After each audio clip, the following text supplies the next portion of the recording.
I was like, okay, I'm tired of this. What's the solution? Like, I got to learn martial arts. Watch Bruce Lee movies. I'm like, all right, I want to be like that guy. Is that physically possible? What about, because what we were talking about right before was like asking people things, because you've had so many fighters. Like you love MMA, you're a great commentator. I think you're a great analyst. You really know so much about it. You like it's fun to talk to you, like to learn. I think it's fun to learn. But have you ever had a fighter that because you're not like. You give honest takes on things when you're watching something. You're like, this guy's ground game is not as strong, or this guy's striking is what it is. Like you're honest about it. Has a fighter ever carried that like comment and then come in here and been like, I didn't really like No, this. not in here. I saw it once at dinner. Where? Heath Herring. When he's like, hey, you said some stuff about me, whatever, but just I was injured. But during that fight. I was nursing a knee injury, and just so you're aware of what was going on. I have to comment on what's happening. Yeah. I would I always give, if someone's like got an unusually bad performance, I will say I will try to like give this kind of qualify it. You never know what's going on. Yeah. If you see a guy that carrying a little bit of extra weight, you'll be like, sometimes you see a little bit of love handles, like, that's weird. His camp maybe wasn't as strong. Yeah. There might have been something wrong. Yeah. And that's so fucking common. It's literally no fighter at a world-class level goes into that octagon 100%. Wow. They just don't. Someone's got a fucked up elbow. Someone's neck's kind of weird. Someone doesn't want to wrestle. Their knee's bad. Their ankle's fucked. They got their ankle taped. Why is his ankle taped?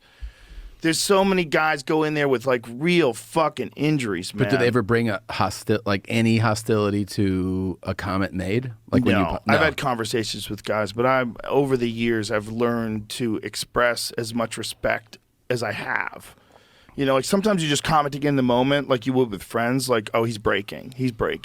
Mm-hmm. But you have to be careful, like how you say that when a guy is in a fight. If the guy's going to watch it and he knows he's breaking, and you're just kind of compounding his awful moment. Yeah. Because guys break. Sure. They do break. But it's not my place to say that necessarily. It is my place to comment on the technical aspects of how the exchange is going. Sure. If I see them folding, if I see certain characteristics where they're not engaging, they're just moving in a defensive way, and they seem to be looking for a way out. Mm-hmm. Greg Jackson told me that he sees fighters accept that they're not going to win. 100%. And then they're just fighting not to get knocked Who out. Did we see exactly. 100%. Who was at the UFC Austin that like he was 40 and like he's been fighting for like Beneil Dariush.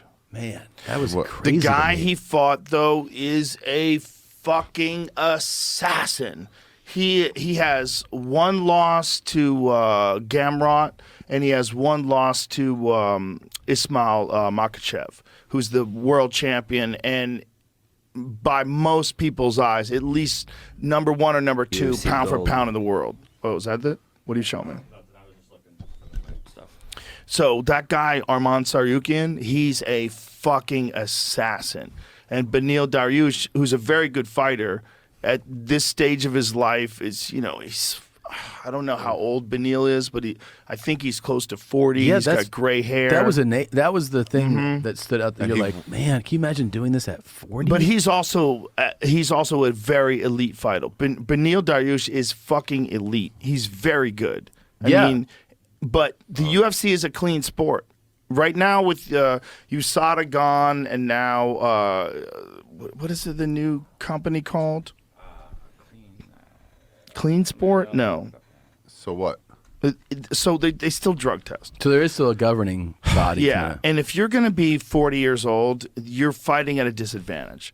So the advantage would be that you know more. Right. Which is an advantage. Like old Captain America. Yeah, there's an advantage of knowing more, but it's not enough of an advantage to deal with people who also know a lot. Yeah. And the young people, there's an acceleration that comes from watching things on YouTube and watching things streaming. The young people are way better than the people that are older now were when they were that young. Sure. There's a one drug-free sport. But the guy he fought, the guy you were saying, wasn't he like 22 or some shit? Yep. Yeah, he's world class, and he was world class when he was 20. And the fight with Makhachev was a very close decision. I don't remember if it was split. It might have been unanimous, but it was a super close decision. Why'd you bring him So up? Beneil's only 34? Yeah. No way. Why'd you bring him up, Tom? Beneil's only 34? I'm sorry, Beneil. It's your hair, brother. Beneil's going to be mad at me. No, Beneil's a very good guy.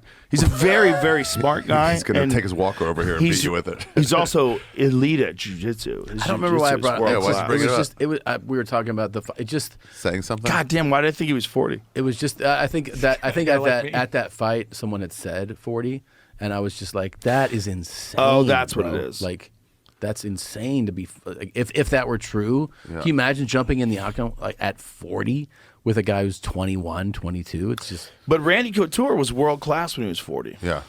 Heavyweights are different. Yeah. Randy Couture's a badass. He was world class when he was 40. But also, there was no USADA back then. So there's a few things. How do you measure? How do you measure? I mean, Alistair Overeem isn't Alistair Overeem. Right. With USADA. It's just not the same thing. They it's didn't not have what we paid anything? for. They didn't have any testing? It was a fucking intelligence test. He looks like he's not.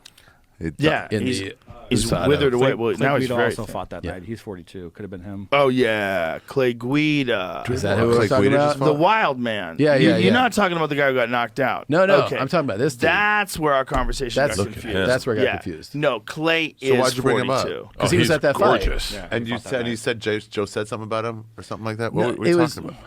I forget what the origin. I've been drinking. I forget the origin of this How do you conversation.